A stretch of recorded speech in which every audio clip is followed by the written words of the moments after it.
Hi there, and welcome to the Skylight Books author reading series. If you'd like to learn more about us and our many upcoming author events, please visit skylightbooks.com, where you can browse our inventory, buy books, and join our Friends with Benefits Club. You can also follow us on Twitter, Tumblr, and Facebook. To speak to a real live bookseller, please call 323-660-1175. Thanks for your support, and enjoy. Theme, sentimentality, manufactured emotion, death, aging. It's really dogs. There's some dogs, but the essays really they cover a lot of different things. So there's like I said, death. There's romance, wannabe lesbianism. There's a chapter on that. There's a chapter on children. There's a chapter on not being a foodie, the overratedness of food culture. So this is just all by way of saying that if you don't like what I read now, that shouldn't keep you from buying the book, because it's all really different. So. And if you do like it, there are some things that are similar to it. So,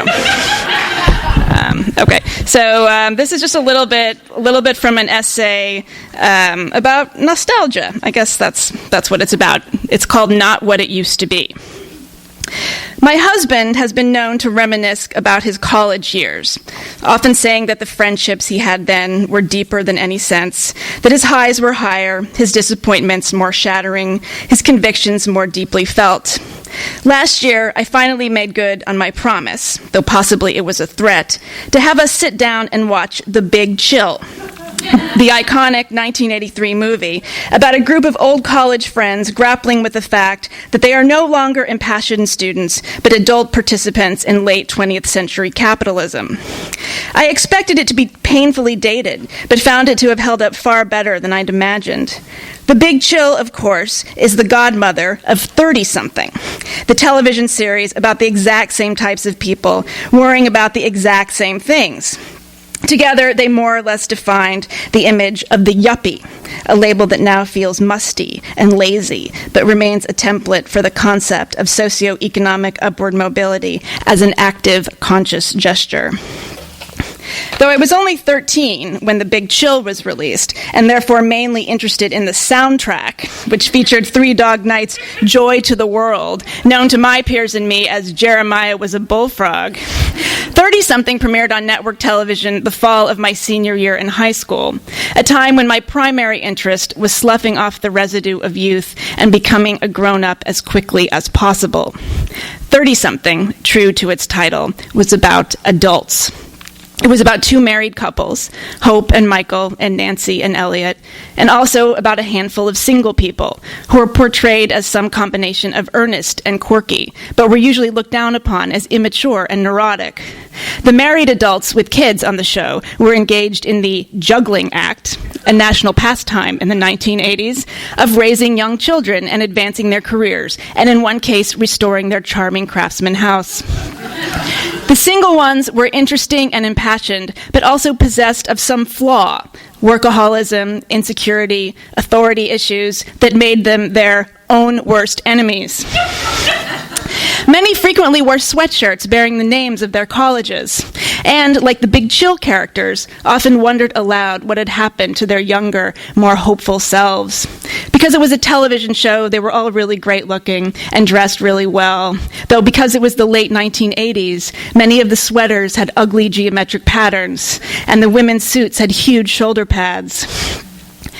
Many of us have unconscious disbeliefs about our lives, facts we accept at face value, but that still cause us to gasp just a little when they pass through our minds at certain angles. Mine are these: that my mother is dead, that the Vatican actually had it in itself to select a pope like Pope Francis, and that I am now older than the characters on 30-something. That last one is especially upending. How is it that the people who were, for me, the very embodiment of adulthood, who with their dinner parties and marital spats and career angst represented the place in life I'd like to get to but surely never will, are on average 6 to 8 years my junior? How did I get to be middle-aged without actually growing up? Luckily, even some of the most confounding questions have soothingly prosaic answers. On the subject of growing up or feeling that you have succeeded in doing so, I'm pretty sure the consensus is that it's an illusion. Probably no one ever really feels grown up, except for certain high school math teachers or members of Congress. I suspect that most members of the AARP go around feeling in many ways just as confused and fraudulent as most middle school students. You might even be able to make the case that not feeling grown up is a sign that you actually are, much as worrying that you're crazy supposedly means that you're not. My husband gave The Big Chill a B-. He said he would have given it a C- if not for Meg Tilly, who spent most of the movie in a leotard and tights, contorting her exceptionally lithe body into positions not possible for most human anatomies. He said the film struck him as a bunch of old people complaining. "The characters are younger than we are," I said. "No, they're not," my husband said. "Yes, they are," I said. "They're supposed to have graduated from the University of Michigan 15 years earlier." "So," he said, "we graduated 21 years ago." My husband is nostalgic for his college days. I, on the other hand, spent most of college waiting for it to be over so I could move to the city and work at an entry-level office job. Believe me, I know how lame that sounds. Among my greatest sources of shame and regret is that I managed to have such a mediocre time at a place that is pretty much custom designed for delivering the best years of your life. I'd like to say that I wasn't the same person back then that I later became and now am, but the truth is that I was the exact same person. I was more myself than at any other time in my life. I was an extreme version of myself. Everything I've always felt, I felt more intensely. Everything I've always wanted, I wanted more. Everything I currently dislike, I downright hated back then. People who think I'm judgmental, impatient, and obsessed with real estate now should have seen me in college. I was bored by many of my classmates and irked by the contrived mischief and floundering sexual intrigues of dormitory life. I couldn't wait to get out and rent my own apartment, preferably one in a grand Edwardian building on the Upper West Side of Manhattan. In that sense, I guess my college experience was just as intense as my husband's. I just viewed that intensity negatively rather than nostalgically, which is perhaps its own form of nostalgia. A little game I'd like to play is to look back on various critical junctures in my life and imagine what advice my older self might dispense to my younger self. The way I picture it, my younger self will be going about her business, and my older self will suddenly appear out of nowhere, like a goon sent in to settle a debt. I always imagine my older self grabbing my younger self by the collar, or even shoving her in some manner. At first, younger self is frightened and irritated. Older self speaks harshly to her, but a feeling of calm quickly sets in over the encounter. Younger self sits there rapt, as though receiving the wisdom of Yoda, or of some musician she idolizes, such as Joni Mitchell. But older self is no Yoda. Older self is stern and sharp. Older self has adopted the emphatic, no-nonsense speaking style of formidable women with whom she worked in countless New York City offices before deciding she never again wanted to work anywhere but her own home, a place where, over the years, she has lost a certain amount of people skills and has been known to begin conversations as though slamming a cleaver into a side of raw beef. Older self begins her sentences with listen and look. She says, listen, what you're into now isn't working for you. She says, look, do yourself a favor and get out of this situation right now. All of it, the whole situation. Leave this college, forget about this boy you're sleeping with but not actually dating. Stop pretending you did the reading for your Chaucer seminar when you didn't and never will. To which younger self will ask, okay, then what should I do? And of course, older self has no answer, because older self did not leave the college, did not drop the boy, did not stop pretending to have read Chaucer. And the cumulative effect of all those failures, or missed opportunities, blown chances, fuck-ups, whatever, is sitting right here, administering a tongue lashing to her younger self, which is to say herself, about actions or inactions that were never going to be anything other than what they were. And at that point, the younger and older selves merge into some kind of floating blob of unfortunate yet inevitable life choices. at which time I stop the little game and nudge my mind back into real time and try to think about other things, such as what I might have for dinner that night or what might happen when I die. Such is the pendulum of my post-40 thoughts. So I will stop there. Thanks.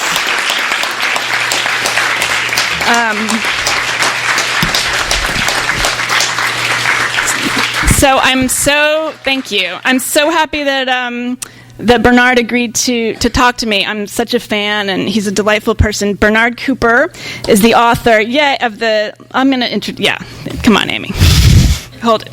Bernard Cooper is the author of the wonderful and celebrated memoir, The Bill from My Father, which you might be familiar with from This American Life, in addition to its book iteration.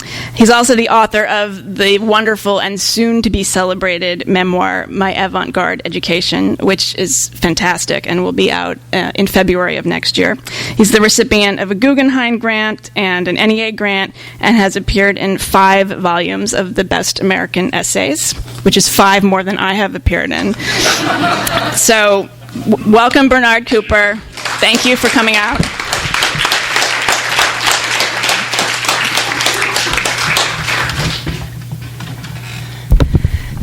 Can people hear us if we have the microphones about here? Is that pretty good? Yeah? You need to be, okay. Looks good. It was really fun to hear you read that, and not only did I enjoy hearing it, I actually heard you read that once before, but the section that you read does something that so much of your work does that seems miraculous to me, which is it begins almost as a kind of cultural critique, talking about 30-something, and very slowly sort of nudges the reader deeper into feelings of remorse, into ideas about aging, but it's done so gently and effortlessly. I think for people who enjoyed that, there's plenty of that in this book. You always sort of move into areas that are unspeakable, in a sense, ideas that are very hard to bear, but you do so with such care and with such a light touch. It's thank you. Really amazing. You should have seen the first drafts, though. Not always the case. But, so the writer Jeffrey Wolf, Tobias Wolf's brother, once said that any writer who writes things with an autobiographical strain, an autobiographical novel, a personal essay, a memoir, can never quite prepare him or herself for the sense of exposure when a book with personal material comes out. Do you feel that, or do you feel protected in a sense? Well, I think I'm protected because I don't see it as revealing myself as much as offering something and trying to be generous. I guess I've been writing about myself for so long and thinking about myself and being myself that I've kind of figured out ways of dealing with it. And I will say that I write a lot of stuff that has nothing to do with me, but the work that people always end up talking about is the very autobiographical work. So I find it's funny. Somebody left a comment the other day. It was like, does Meghan Daum ever write about anything other than Meghan Daum? And it's like, well, yes, but nobody comments on it, I don't know. I think that my goal with personal work is to establish an intimacy with the reader, and I think you do that by sort of being vulnerable, but without being so oversharing, or not oversharing and not sharing, but not oversharing, right. And giving them something that's been processed. Because otherwise, it's just, I've been talking about this a lot, but it's confessing, which I'm really actually not interested in doing. Yeah, it doesn't seem like confessional work at all. In fact, when I read the book, which I've read twice, it reminded me of something Annie Dillard said, which is that she said when she writes about herself at the beach, she's really writing about the ocean, about the world beyond herself. And there's a way in which I think the best nonfiction writers are able to use themselves not as the subject so much, but as a a window through which to see the world, and I feel that again and again in your essays. Oh, thank you. Yeah, as a lens or as a vehicle. I used to say I was using myself as a tool to think about larger ideas, but saying that doesn't sound good. I'm using myself. I'm a tool. It's funny because a lot. There's so much personal writing out there, especially now. We're in this moment where there are a lot of personal essays, and they kind of appear. Some of them can appear very quickly after they were written. In some cases. And I think that readers, they sometimes go into it expecting that they're going to get, some sort of onslaught of very revealing, uncomfortable making material. So I guess, part of the reason I wanted to do an essay collection was that I wanted to be able to really take the time to write long pieces and kind of sprawl out and be able to rewrite them and rethink them and have an editor and really present the form in a formed way. Also, one of the experiences I had reading your book was never that you were revealing too much, never that it was confessional, but that there was a way. Well, first of all, there's always a balance. It's really sort of almost acrobatic to read one of the essays, which moves so smoothly between a view of the world outside the self and the self. And if there's anything uncomfortable, and this gets back to the title too, Unspeakable, it's not so much that the writer is sharing too much, but that she's very carefully talking about things that most people are sort of loath to talk about or think about even. Without presenting this at all as a grim book, because, my God, there are things that are so funny and wonderful in it. But there is a lot about death, about aging, about reconciling the present with the past, which I think was part of what you read. And, it's funny. All of the essays were written over the last couple of years, and they haven't been published in any other magazines. It's not like I am taking pieces that have appeared elsewhere and collecting them in the book. They were all written specifically to be in a book in the company of each other. And they covered stuff that I was thinking about in my late 30s and early 40s. So I guess the themes and the subjects arose organically because I had a parent die. I had my own experience with a serious illness. Issues around whether or not to have children. These are things that come up, and so I think that a theme did emerge. And in a way, it seems heavy. I mean, one of my worries was that the book would just seem like a total downer. And I actually noticed on Amazon they have it. It was #1 in grief and bereavement yesterday. Like, oh, yeah. And the other titles, it was so funny. It was like chicken soup for the dying person's soul or something that was like #2. So there is some of that, but I also I like to be entertained when I write, and I like to be humorous and poke fun at all sorts of things. So I'm glad to hear that you think there's a balance, because I think there is. Yeah. Absolutely, and I think the balance is heavily on the side of a kind of forgiveness or acceptance or lightness. I mean, it sounds sort of schmaltzy to use those words, but there is nothing suffocating or hopeless about it, even when you're dealing with things that are very hard to reckon with. Did the essays, were you conscious of a theme as you were writing them? Were they written more as individual essays that you eventually began to think of as a book? For a long time I was saying that the book was about sentimentality in American life. And I don't know what kind of, people would be like, that's interesting. The book started out with an essay called Matricide. It's the first essay in the book. It's not about killing your mattress. It's about my mother's death which happened within the space of about a year and a half. My grandmother died, my mother died, and I got very sick and almost died. My grandmother and my mother and her mother had a very toxic relationship, and my mother and myself had a really complicated, fraught relationship. So there wasn't the legacy of mother-daughter relations in the family was not a particularly positive one. And my mother actually ended up getting diagnosed with cancer the same week that her own mother died.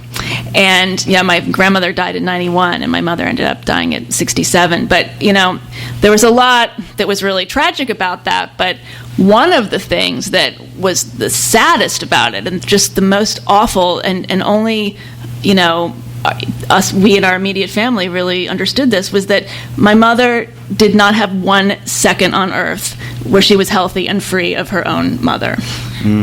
And that is something that is unspeakable. It was really the salient feature of the year, in a way. It wasn't so much that it was not only that my mother was sick and suffering, but that she knew that she was going to die, and her mother had just died. She had just been freed of her mother, and then she was going to go. And then when I got sick and almost died, it occurred to me, wow, like it's this trifecta of tragedy. None of us are allowed to be here. None of us are allowed to be on this earth without our mothers, who we can't stand. And that's the kind of thing you can't talk about. And another big theme in the book is this idea of the redemption narrative. And when you're caring for someone who's sick, you're supposed to have these epiphanies, and you're supposed to have closure, and you're supposed to go through a change. And the person who's dying is supposed to report back all these wise, deep thoughts that they've had, and the caregiver is supposed to, you're supposed to share these wonderful moments. And if you don't have that, you're not supposed to admit that. So a lot of what was in Matricide had to do with all of these issues, and it was a really it's definitely the most personal, sensitive, brutal, potentially polarizing piece that I have ever written.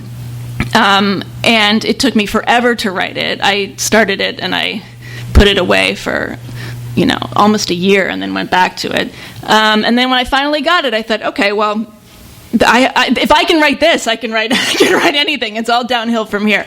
So I wrote a few more, and then I said, I'd really like to do another essay collection. And my agent was like, do you have any other ideas? And I said, no, I don't. I have no other ideas. Actually, that's something I wanted to ask you also, which is that there's this kind of a prejudice against the very idea of a collection of essays right now in the literary marketplace, whatever the hell that is. Yeah, but people love them. Yet people can't get enough of them, it seems. Also, I mean, the idea that there's a bias against a collection of varied essays goes against the whole idea of writing an essay, which is to explore things that interest you when they interest you, and to move on and to keep inquiring and keep awake to the world and what's going on in one's life. Yeah, I see the essay as a suggestion. I'm just inviting the reader to think alongside me as I work ideas out. And I see my newspaper column the same way. I'm not saying, hey, this is my opinion, I want you to come over to my side, and you're a moron if you don't agree with me. Sometimes it's just sometimes I don't even know that I agree with me. I should not have said that. So my boss is here. Sorry. I don't stand by anything I say. But it's more just like I'm saying to the reader, why don't we just think about it this way? Just humor me, and let's try to work this out. I'm really not. I'm not about laying down the gauntlet or anything like that. So with the longer essays, yeah, it's definitely a process of let's just kind of come along on this journey as we figure all this out. Right. And maybe there's no answer. I mean, the thing is, the book is really, if there's any sort of, conclusion, is that there is no conclusion. This idea of closure is such a forced notion. I I love the idea that you are a champion of the notion that there is no closure, which is such a huge, sometimes I think, oppressive myth in this culture, that there are certain steps you can take to absolutely overcome something or to rid yourself of, certain thoughts or longings or disappointments. And again and again in the essays, you never take the easy way, and you always admit to a certain kind of ambivalence or ambiguity, and the fact that there's no easy answer, and it makes this book so much more rigorous and interesting to me than any book that would set out with the intention of imparting some sort of message or some rule for how to behave or how to respond. Oh, that's good to hear. I did notice there was a reviewer who said, they're okay, but they don't end. The problem is that none of them, they have no answers. They don't end. And I thought, well, that's exactly the point of the book. So I guess you've done me a great favor. Yeah. Also, not to, lay it on too thick, but one of the things I really like about the way I think without exception every essay in the book ends is they end like short stories, which is that everything is not tied up with a big bow, but actually there's room to speculate. There's still some, friction from having read about these different ideas and having read from the point of view of someone who doesn't seek or expect easy answers is such a bracing thing. And even though probably I would imagine that you would get some odd reactions to admitting certain ambivalences about caretaking your mother when she was dying, there are lots of things in the book that you just, you don't buy things hook, line, and sinker. There are essays about childlessness, about even the essay about not being a foodie, somehow, which is one of the funniest things I've ever read, by the way. Really? Yes, that and maybe A Supposedly Fun Thing by David Foster Wallace. Wow. But there's something so fantastic about being in the presence of a writer who's companionable, but not in the sense of wanting you to agree with them, but companionable because they're telling you how difficult. I think you have to be honest. I guess I see it as a conversation with the reader, and in the same way that if you have lunch with a friend and they're not sort of being vulnerable with you or being honest, it's kind of a not satisfying exchange. There's the kind of social exchange where it's perfectly fine and and interesting in various ways, but then there's the one where you're actually hearing something that not only makes you empathize with your friend, but makes you realize something about yourself and feel less alone. And maybe your friend has articulated something that you haven't been able to articulate or that you've been afraid to.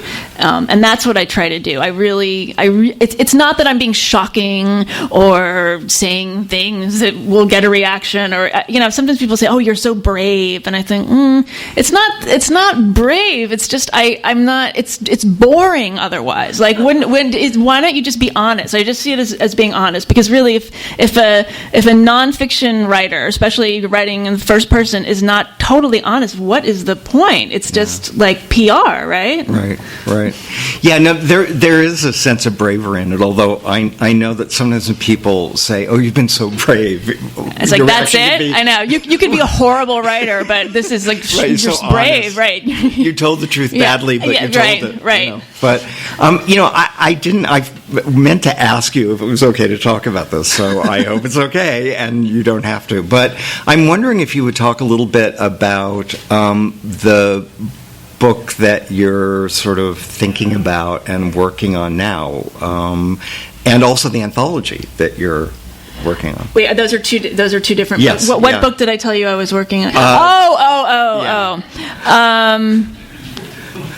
Yeah, well, the book that I say that I'm working on now has to do with dying. Again, I became really interested in hospice, and I and I became interested in people who work around the dying. There's a lot of books about the dying process if you are dying, but what about the people who actually are attracted to that kind of work and are compelled to do it? I was doing some reporting recently, and I was down having a meeting with a hospice team, and there were about 20 people, and somebody showed up as a volunteer. This guy wanted to volunteer, and he was like this young guy in his 20s, and he was in a band, kind of like rock and roll guy, and he wanted to volunteer with dying children and help them write songs.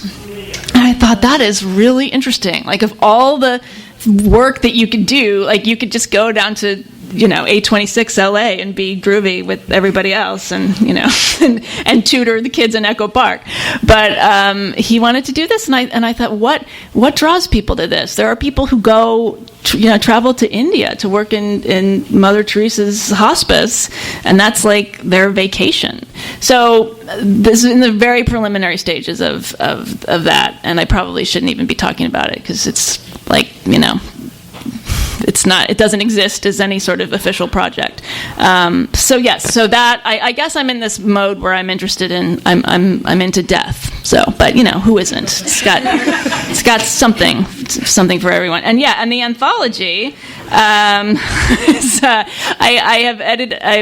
put together an anthology of essays by 16 different writers about the choice not to have children, and it's going to come out in the spring, and it's called Selfish, Spoiled, and Self-Absorbed. 16 writers on the decision not to have kids, and it's really great. They're all original pieces, and they've written them for me. I'm really proud of them. They're great. They're a great group. So. I also want to say that the essay that deals with, the foster care system and being childless by choice in this book is incredibly compelling. Thanks. So I think maybe we should turn it over to audience. Yeah, how much time do we have? Is it time for audience questions? Okay.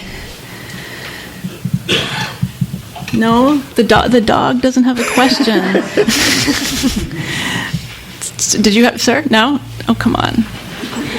Yes.